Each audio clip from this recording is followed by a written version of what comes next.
Morning, everyone. I'm Jason Aspis. I'm one of our electrical engineers at Bro Newtone, primarily focusing on our Overture system.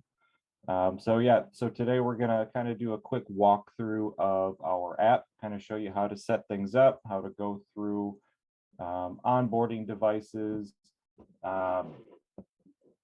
going through our home creation, account creation, and to kind of really dig into some of the additional features and functions that we've added over the last year that really kind of set us apart from the competition in the market.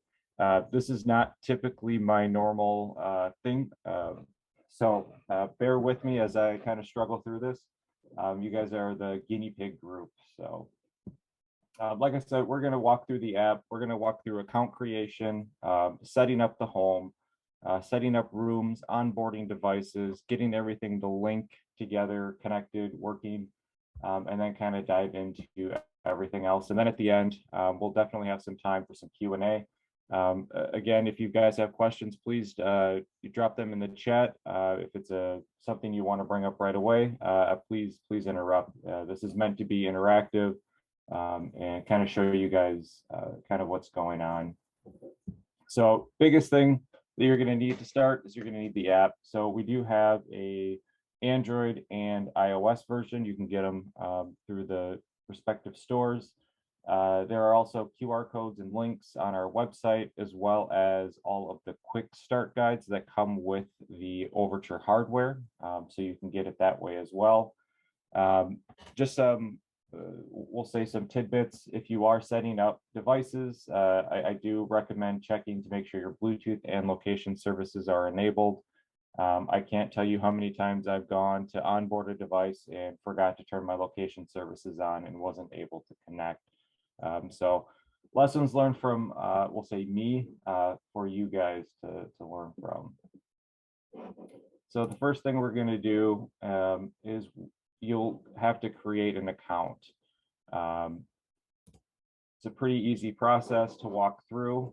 Just name, email address, and the password that you want to use.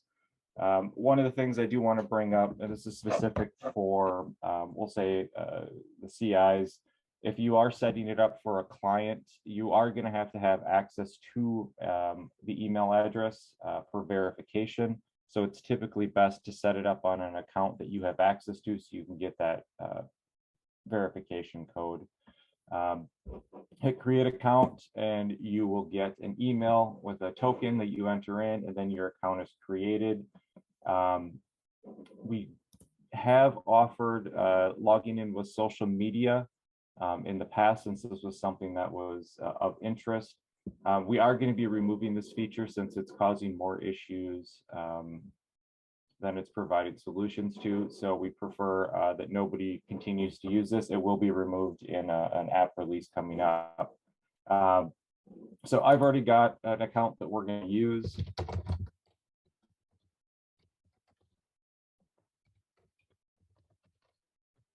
That's set up.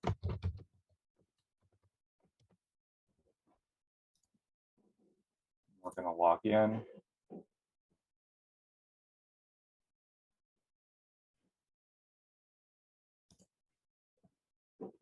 All right, so the first screen you're going to get, we'll start up a tutorial typically if this is the first time you've logged into an account that actually walks you through the entire home setup process.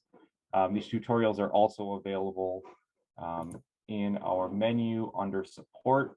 There's a tutorial for all of the different processes for setting up the home, setting up the rooms, devices, and kind of going through some of these other features and functions.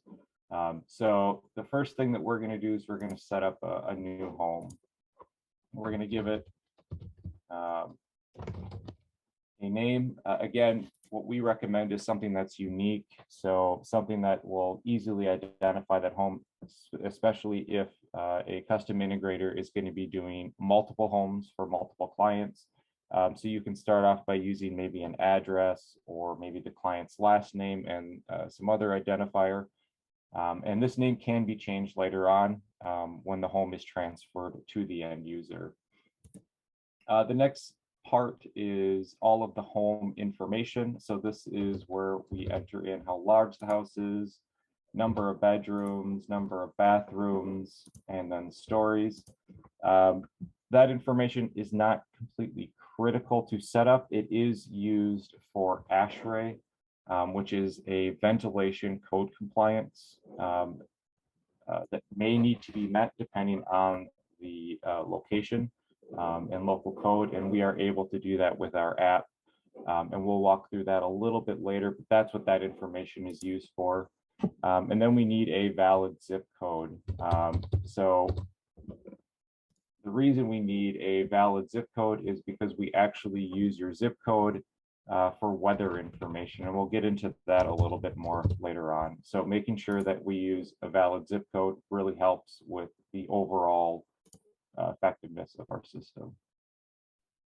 So now that we've got our home set up with our home information, we can start getting into creating the rooms. Now, this is more of how I like to set things up. I like to create all of my rooms ahead of time so that I have them in my app ready to go.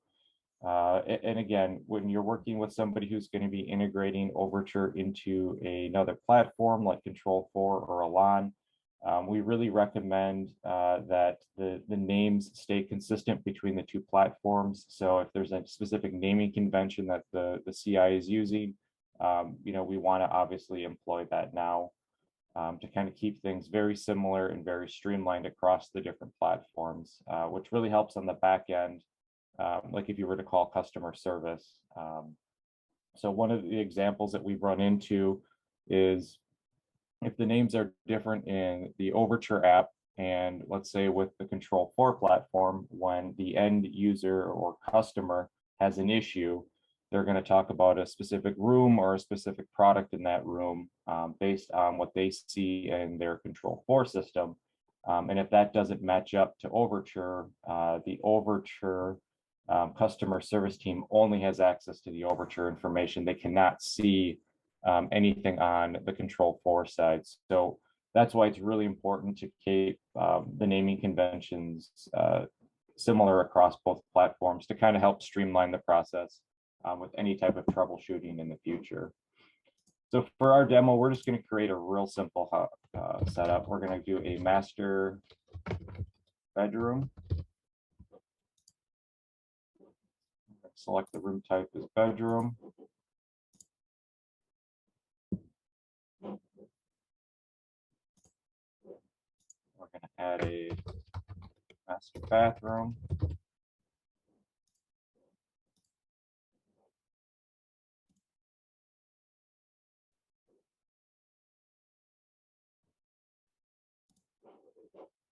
And we're going to add a HVAC utility room.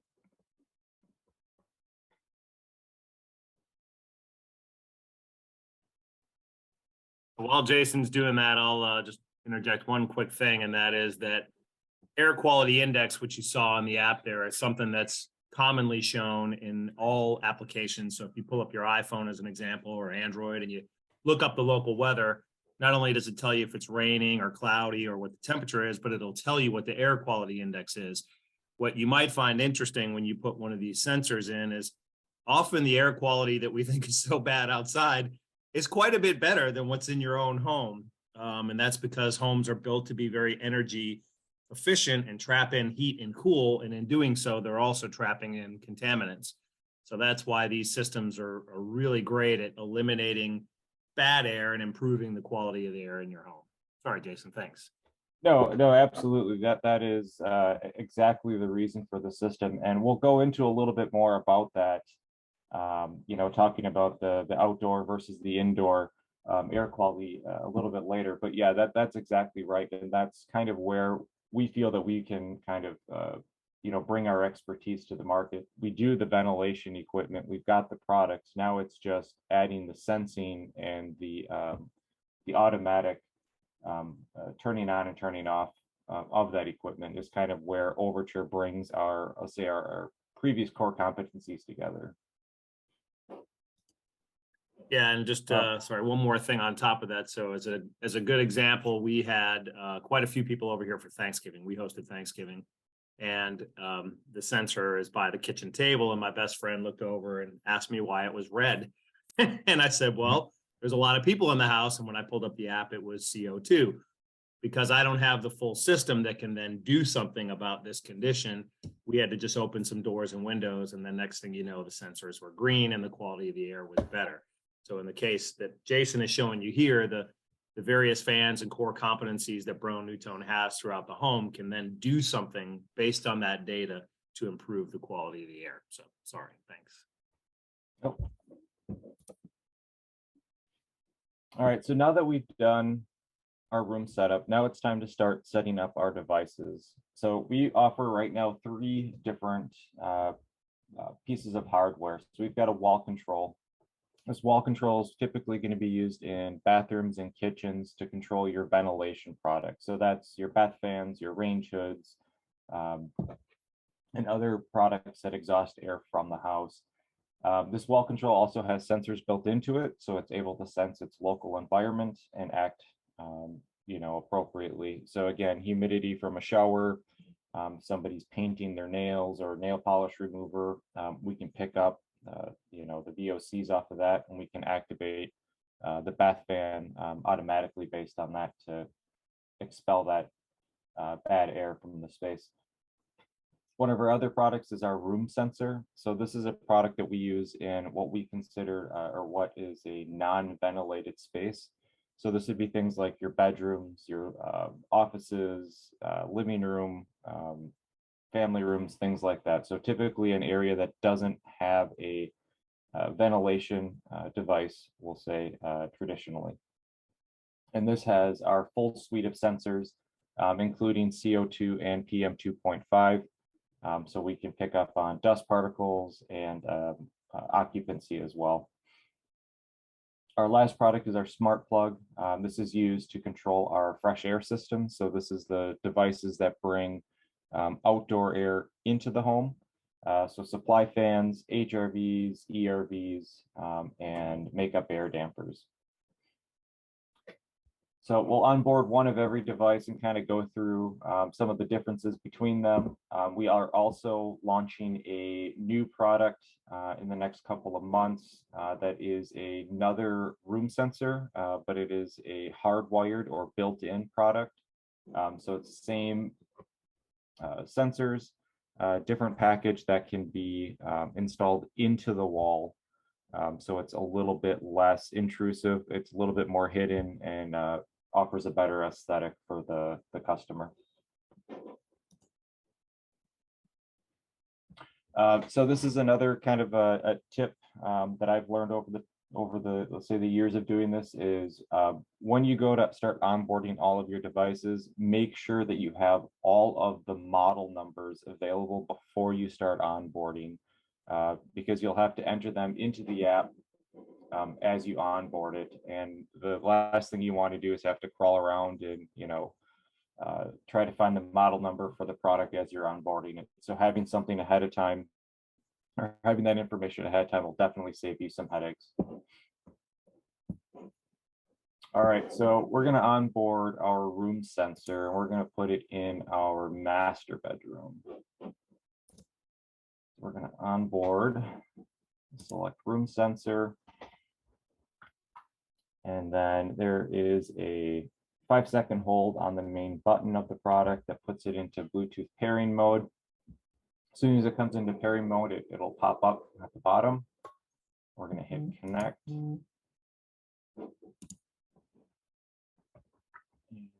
Because I'm doing a demo, it's going to be finicky this morning.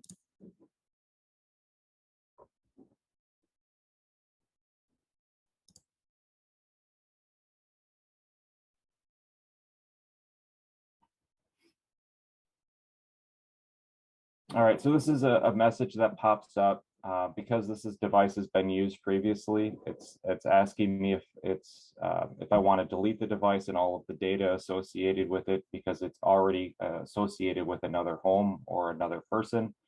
So for this, we're going to say yes. Typically, if it's a new product out of the box or a new installation, you will not have that message pop up. So now what we're going to be doing is we're going to be pairing it to a Wi-Fi network. 2.4 gigahertz band is what we're using. You do not need to be connected to that network. Your phone does not, but it will auto-populate whatever Wi-Fi network you are connected to. So that kind of helps save some time from having to type it in. We are also working on releasing a new feature that will save the password credentials for repeated onboarding to kind of save some time and some effort on that part as well. So we're gonna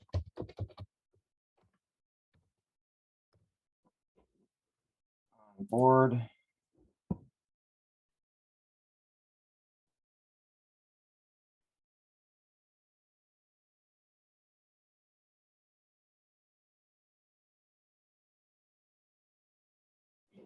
All right, so we had a successful onboarding. So now what we'll be doing is we'll be renaming the device.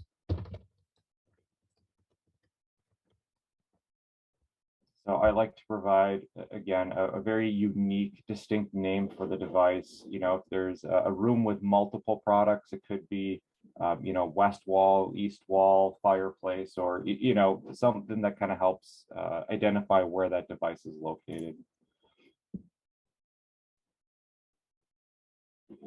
All right, so we've successfully onboarded. We do have a calibration period of about 14 days where our sensors will actually kind of burn in and calibrate to the environment. And then as we're collecting that data, we're also learning about the environment that the sensor is in. So looking at you know, the data over the 2 weeks helps us get a baseline of what's going on in that environment. So we also adjust to the environment as well. So now that we've got a product, we can see that it's online. It's going to provide us our temperature reading, and it's going to provide us all of our sensor readings in one simple dashboard.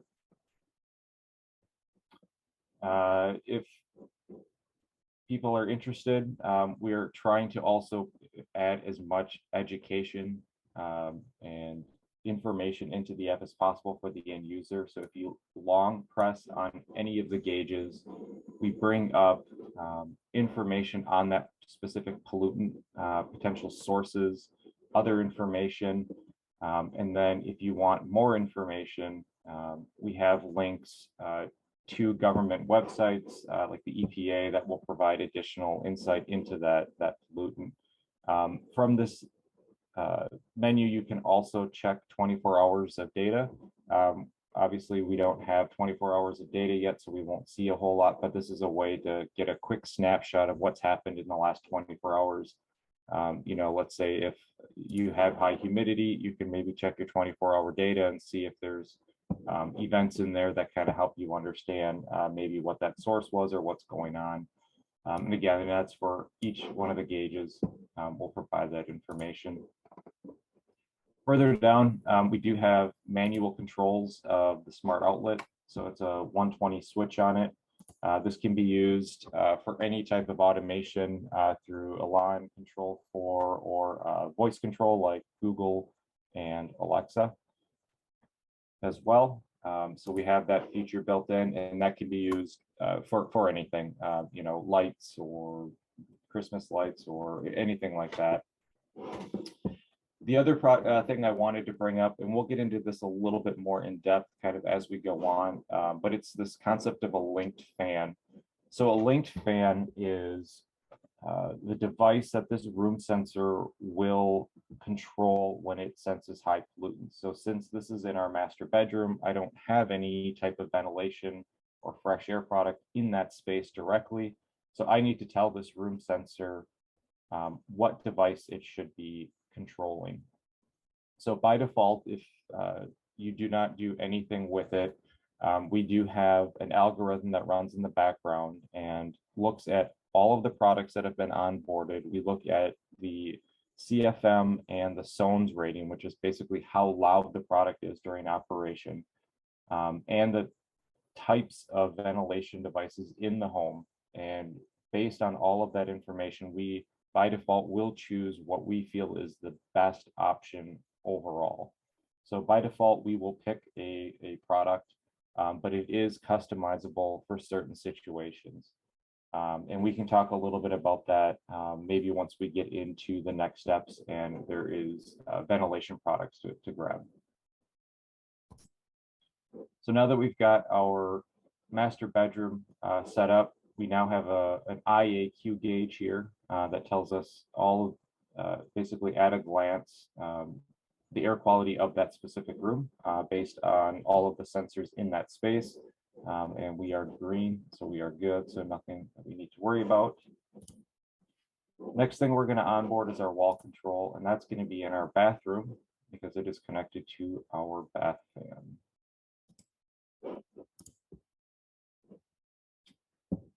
So with this one, we need to tell it that we are choosing a bath fan. And then this is where having the model number is going to be important. So we are going to put in a 744. This is also where you can get access to our install guides and our wiring diagrams as well. This is also available on our website and is also included in the hardware.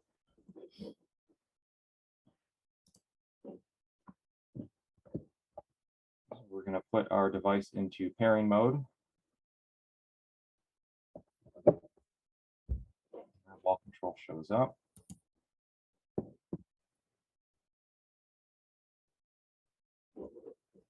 When you know that it's previously onboarded, we're going to delete the data.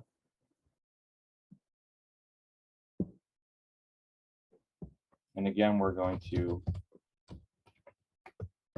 onboard to the local Wi-Fi.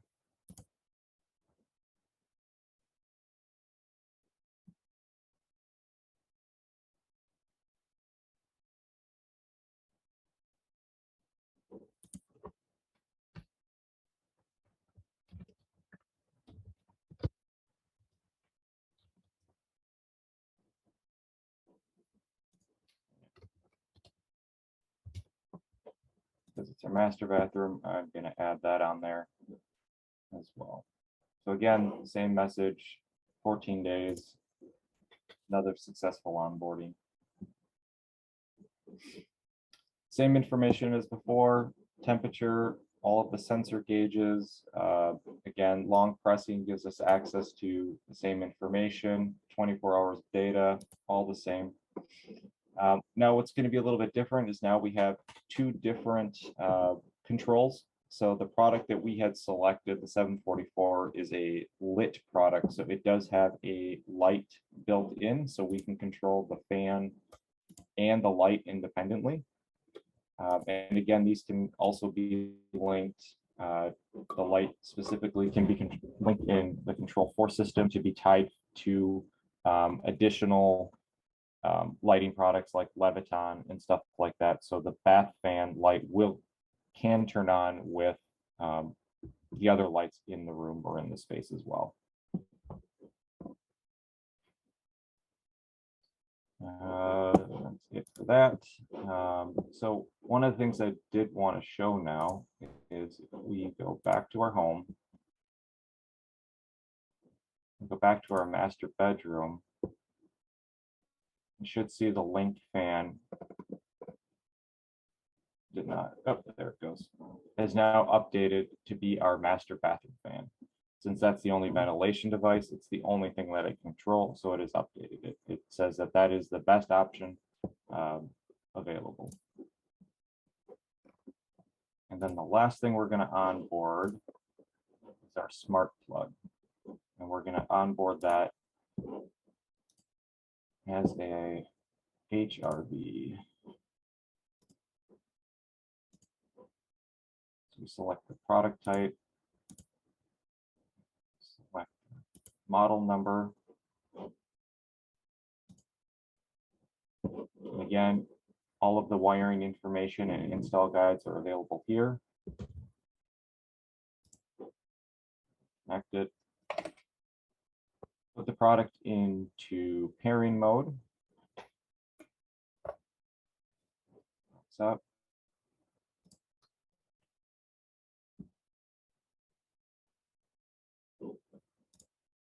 Delete the data.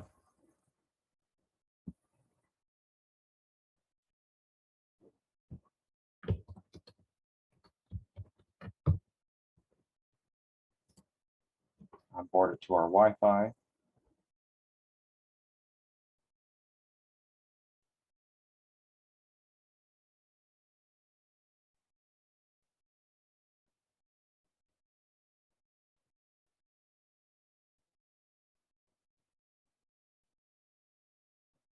Come on.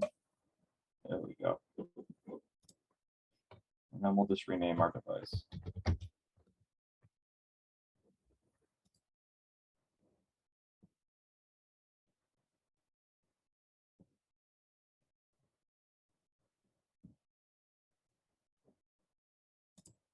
And we've had a successful onboarding. So a little bit different interface. We don't have gauges because there's no sensing capability with this product, but we do have our two control outputs. So one of them is for the main 120 outlet, which is used to power the HRV or ERV. And then this other button is our low voltage dry contact, which we use to put the product into boost mode, which is our primary control for that.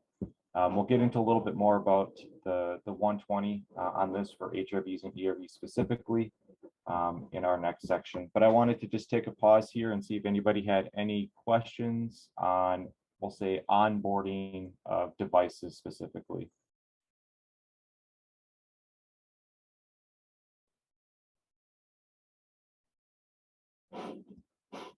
So I don't see any questions in the chat, so I think you're good to keep going on, Jason. Thank you. Perfect. All right. Oops. One, two, three. All right. So one of the features that we have added since our initial launch was what we're calling outdoor weather. So what we've been able to do is we've partnered with another company that collects outdoor weather information and provides an API to us that we use the zip code that was provided during the home creation to look at the outdoor weather conditions. And we have access to that information. We've created an entire landing page that provides all of the outdoor information. So again, temperature, the different pollutants and constituents that are provided by that location. It's going to vary, we'll say, from weather station to weather station, but these are the primary ones that we're looking at, the ones that we make our decisions off of. So why is this important? Well, if we're going to be bringing fresh air into the house, we also need to understand what that air looks like. It makes no sense to bring in more polluted air from outside into a house that maybe has a minor issue or a minor problem. So a good example of this is down south with the extreme humidity, outside humidity. We don't want to be bringing in a ton of humid air into the house if it doesn't make sense. So what we've been able to do is we've been able to basically build some logic into our activations that ensure that we are not going to make the house worse by ventilating or bringing in fresh air than if we would do nothing. Sometimes it's better to do nothing than to bring in excess humidity or excess pollution from the outside. So we look at the outdoor weather factors. We look at specifically humidity and PM 2.5. And we also look at how long we have or have not ventilated. So we also try to time it. So if we are bringing in fresh air or we need to meet code compliance, that we're doing it at the best time possible. So not, peak high noon with real high temperatures and high humidity. We're doing it maybe at night when temperatures are a little bit lower and the humidity is a little bit less. Another really important feature that we've built into this is for wildfires. So if we do see that there is, we'll say, extremely unhealthy outdoor air, what we can do is we can completely shut down the fresh air system. So typically your HRVs or ERVs are going to be running at some minimum ventilation rate. We are able to then shut that off completely to avoid bringing in the extremely polluted air for situations like wildfires, if there's a lot of smog or pollution from traffic, maybe if there's no wind, or extremely high pollen. So we're able to kind of look at that, make better decisions about our ventilation.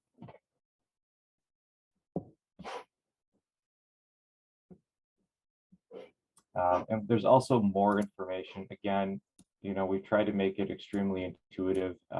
If you long press on the gauge, it kind of brings up some more information on it. And again, we have external links to the EPA and other locations that will provide more information on the outdoor weather. So let's look at user accounts. So when you create a house with your account, you are by default, we'll say the admin of it. But what happens if you want to give access to someone else to be able to have access to the home, to see the data, to do that? Well, that is essentially adding a user. So we've got an option to add users. You can add them as a guest or as an admin. Guests are able to see all of the information, look at the gauges, control the products within the app, but they are not allowed to make any changes to settings or anything that could change the ventilation setup. So they can't delete devices, they can't add any other people, they can't delete any users, they don't have any of those rights. Anybody that is added as an admin will have full control of everything. So they are able to add additional users. They could also remove you as a user. So it's a very powerful, we'll say, position. So it should only be given to people who absolutely need to have administrative controls. Typically, we only have, or we usually can get away with just one person being an admin, but this gives options in the future. You can also promote people and demote people. So if you have somebody who is a guest, you can keep them as a guest on your account, but let's say they need access to change something for whatever reason, you can promote them to an admin. They can do changes and then you can demote them. So this may be an option where you have a CI as a guest potentially on a client's home. That client could always promote them to an admin to come in, make changes, and then give them, then demote them back to a guest after they've completed whatever work that they've done. So a lot of options for that. When you do add a new user, you need essentially first name, last name, the email address you want to send them to, and then if you've got multiple homes, you just have to make sure that you select the right home and the right level that you want to have them to. You'll send the invite, and what they'll get is they'll get a token. It's a 5 or 6 digit alphanumeric token that they can use within the app to accept that. So they'll hit accept invitation, they'll enter their token in, and that will give them access to that home at the level that they provided. So I'm going to do a quick demo of that, and I'm going to invite this account to another home so you can kind of see part of the process. It's pretty simple, it's pretty straightforward. The email that comes through to the account has all of the steps and information on it. There are links to the app, so if they don't have the app, it tells them where to go download it. It tells them how to create the account and walks them through the whole process. So we've tried to make it as intuitive as possible. one.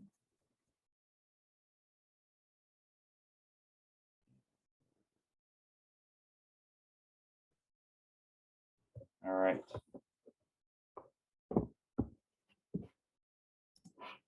So invitation has been sent.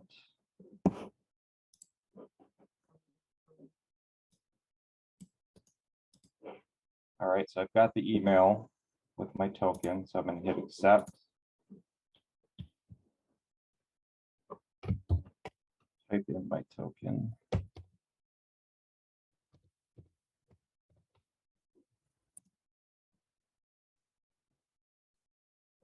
All right, so I got a successful add. So now I have I should be able to see myself. I now have access to 2 homes. So if I slide over,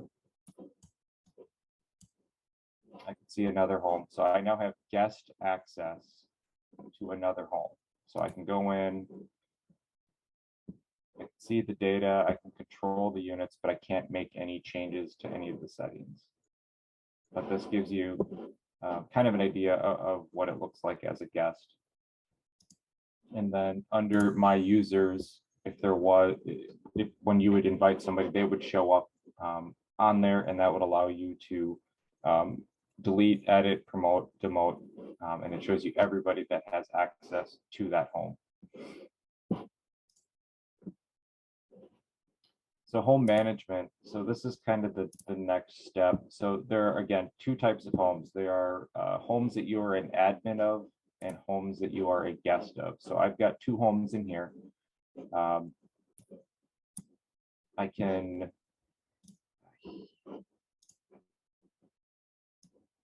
the software is really great for sharing, but using a mouse to swipe is not great.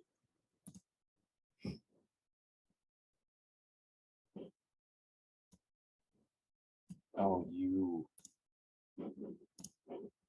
All right, we're not going to do that then. So under my homes, this is the home that I'm an admin on. So I can swipe and I can see that there is an edit icon and there's also remove or delete. So what we're going to do is we're going to go in. We're going to show you all of the different things that you can do under the home management. So the first thing is you have a room list up here. So these were all the rooms that we created. So in here, I can go in and actually edit all the rooms. If I want to change the name or the room type, I can do that and update it all from this screen.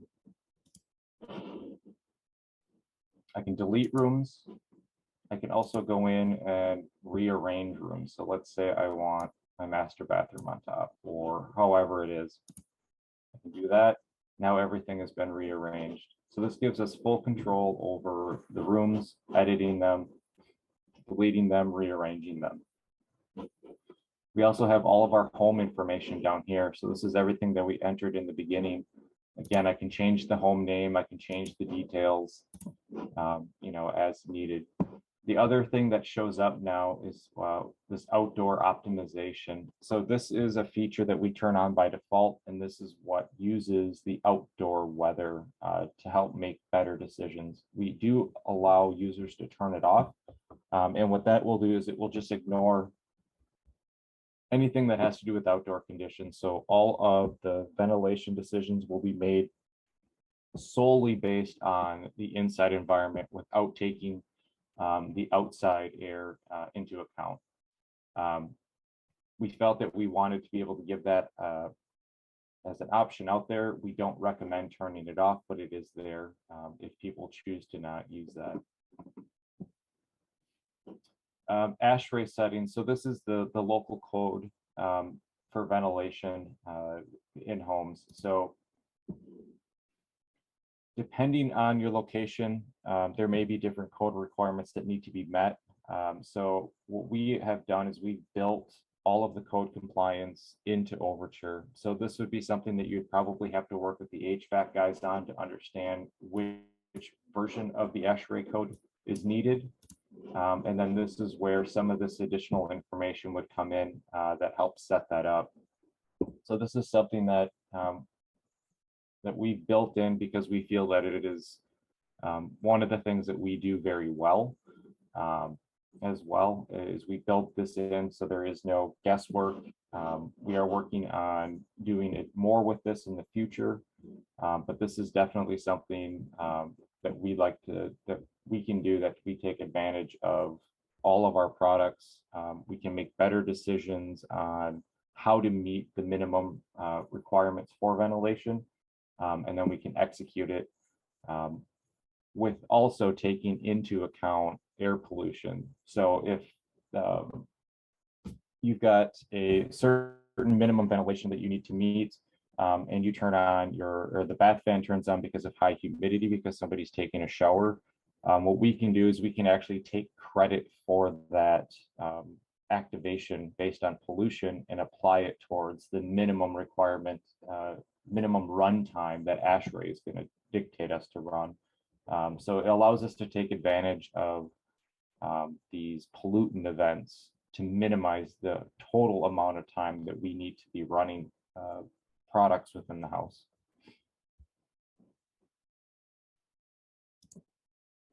And then there's transfer home ownership. So this is a very powerful feature. So again, we've talked about having the CIs kind of going in, setting up the home. You know, they could set it up under their own account that they have access to, their email address. They can enter in all of the information. More than likely, they're going to have access to the Wi-Fi credentials as they set that up. It allows them to do it all within their account, set it up, test it, make sure it's all in place, and then they can transfer that home and all of the information for that home to the end user or end client. So we felt that this was something that was a little bit unique that we kind of can provide. So you don't have to have the client's email, you know, to create their account. They can create their account on their own, and as soon as they have an account created, you can transfer the home right to them, and then it shows up in their app. Everything is set up. All of the Wi-Fi information is pre-populated. All of the fan linking is done, complete. All of the background settings, the room names, the room setup, everything is done for them. So it's kind of the, you know, handing them the keys at the end. Here it is, it's all done. So this is another really important thing that we want. So as soon as you hit OK, though, with that email address, it does remove access from you. So that is very key. So you need to make sure that when you hit that, you are ready to go, because once it's gone, it's gone. You no longer have access. They would have to re-invite you back to that home for you to have access.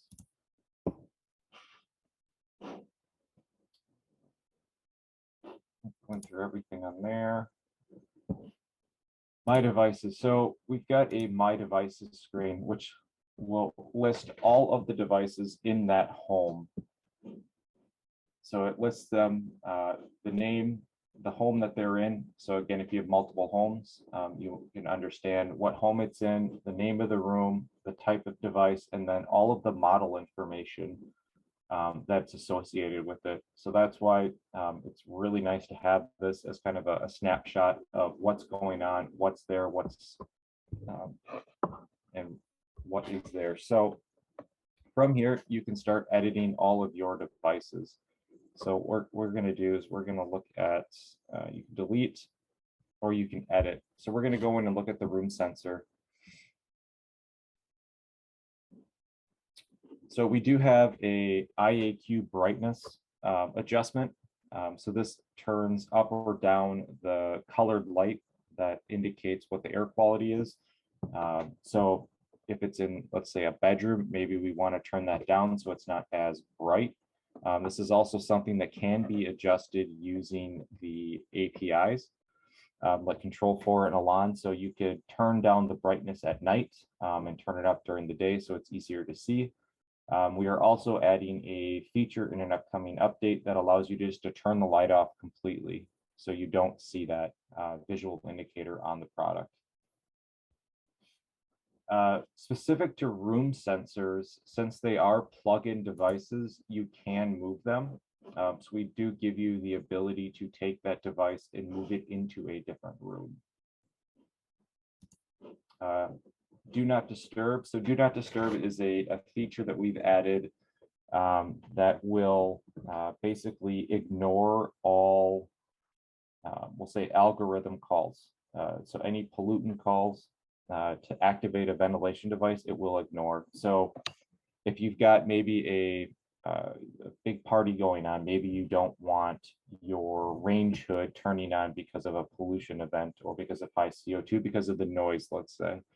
So we give you the option to turn on this do not disturb feature for a set amount of time, or you can set it permanently where that device will never activate. So it's just a way to get a little bit more control over the product, where you can tell it, maybe you don't want it to activate during nap time for your kids or something like that, because it's in a bathroom adjacent to the bedroom, or it's something like that. So again, all of that stuff can be set up to ignore ventilation calls during specific times. And again, here's the linked fan. So before, when we looked at the linked fan on the device screen, it was linked up to the wall control, which was our bath fan. But since we onboarded our HRV, our algorithm decided that this device was a better solution overall. But we do allow you to go back in and maybe change it back to whatever it is that you potentially could want. So in this case, with the master bedroom and master bathroom option, the master bathroom is probably a better option just based on proximity of the room that would have the pollution, so the master bedroom, and the master bathroom being connected to it directly would give us the better option for ventilating out the polluted air. Something that we're not able to do yet within the app is understand proximity to devices, or understand, we'll say, home layout. So some of this stuff gives you a little bit more customization, a little more options for tweaking based on the home layout and setup. Another thing is, if the master bathroom door is typically shut, then maybe this is not the best option, and maybe we do want to go back to an HRV or a typical or another whole home product or device, so we can update that as well. Just remembered one thing I wanted to show you that I missed.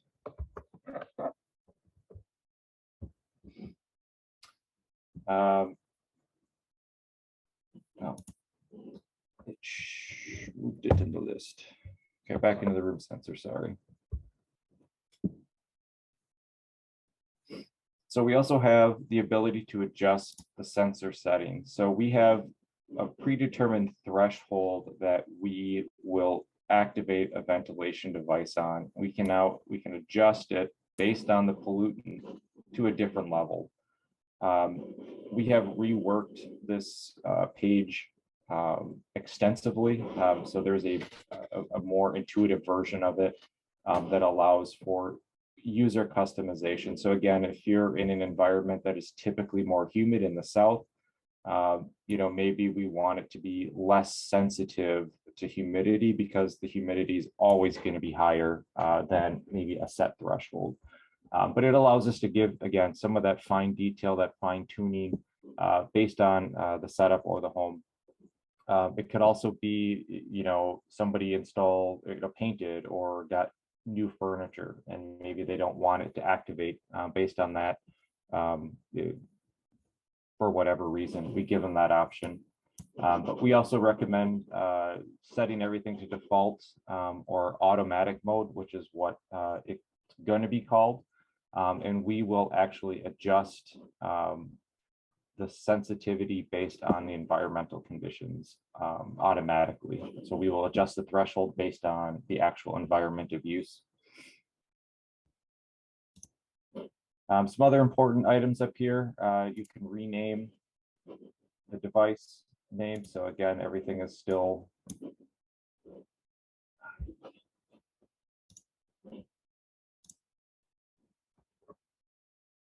sorry, I do not like this lighting.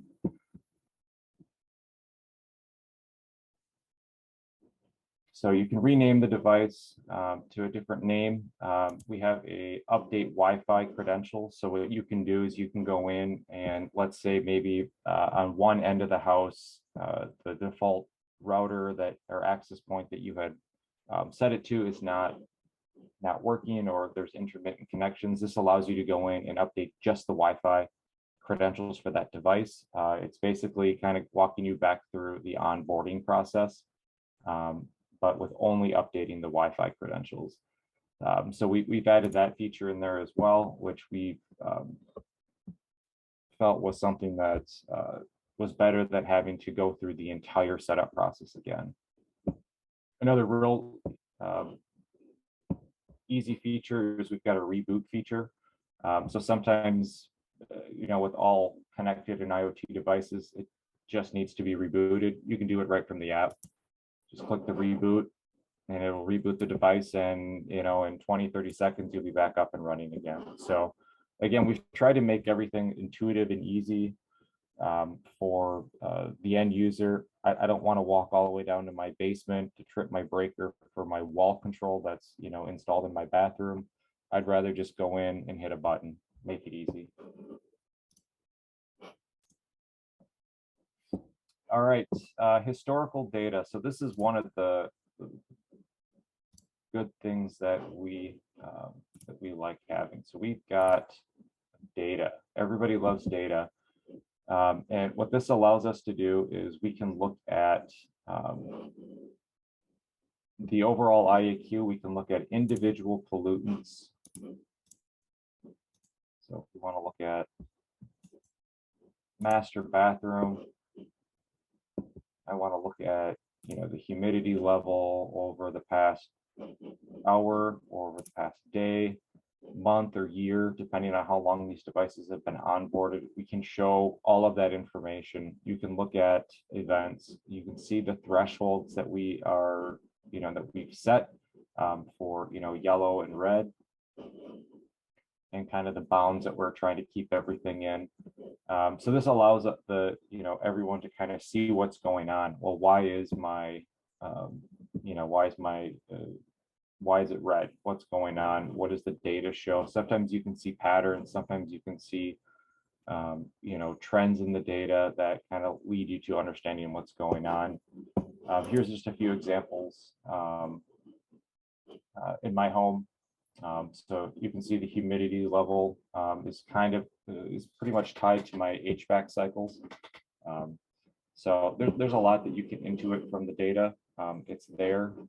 So you can access it from historical data, or when we were looking at the gauges for a particular room.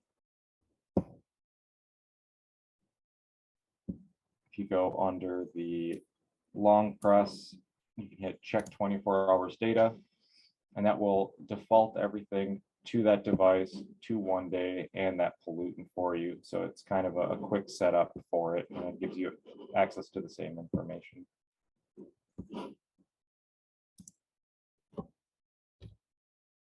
And that's it. That is, we'll say, the Overture app and setup in a nutshell. There's obviously a lot going on. So if anybody has any questions, please let me know.